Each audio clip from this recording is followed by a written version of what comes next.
Hello, welcome to Local Edition. I'm Leslie Leyton. Well, voters thought it was a good idea, a high-speed rail from Southern California to San Francisco, but taking a second look and a closer look at the bottom line, some are thinking it may never become a reality. With us now is Assemblyman Kevin Jeffries to talk about that and other things. Thank you very much for being here.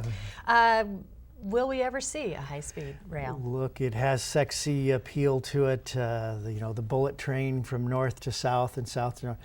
The problem is the price tag. As every segment starts to be identified and the cost of acquisition, development, the price so far has at least doubled and may even go beyond that. We're now into a $98 billion price tag, and I don't think that's even half of the distance. And some would argue that it should have been less in this economy. Things should have been a better value. Yeah.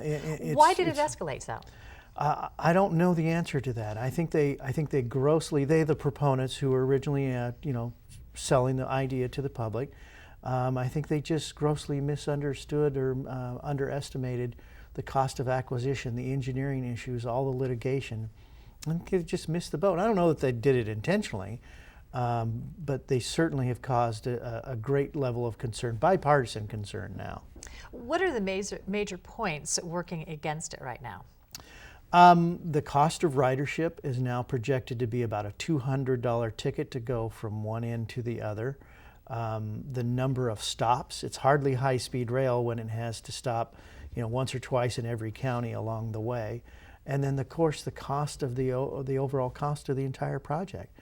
It's just going to make it incredibly difficult to sell this to the public on an ongoing basis. Isn't there a lawsuit on the horizon too that the first segment of the rail, voters approved it as a bond to be used for high-speed rail, but the first segment of the rail wouldn't even be used for high-speed, it would be used for regular rail. And it's arguably the rail to nowhere argument that we've heard. I think it's going to be facing an incredible amount of litigation. You've got counties, entire counties now, that are really objecting to the prospect of having their county, a community, a neighborhood, farmlands, you name it, split in half by the high-speed rail. It's just so much opposition, it's hard to see it moving forward. How much has been spent and what have we gotten for the money so far? We've gotten very little. We've got nothing but drawing, conceptual ideas, some early acquisitions, some staff on board, but we don't have anything to show for it. Okay. So what's the next step? Are we going to see this?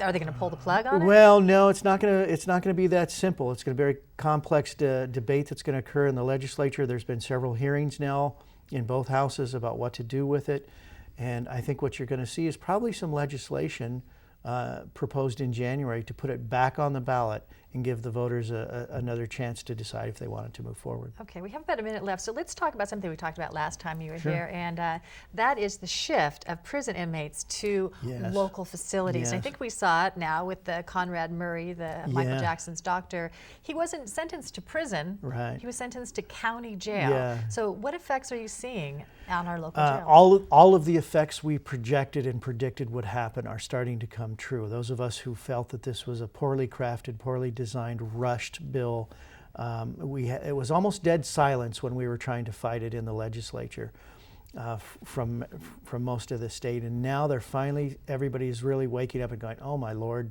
we're going to have lots of people back in our communities that should be locked up in our state prisons, but they're not going there. Yeah, because the governor took it off of his books and put it on the county books. That's right. And the county jails are at capacity. Not every, but most every county, their county jails are at capacity. So they have to, if they put a new parolee in who violates parole, commits a new crime, if they put him or her in, somebody has to fall out the bottom. All right. Well, more to talk on this. Thanks, Kevin Jeffries, for being Sure. here. And thank you for tuning in. More HLN next.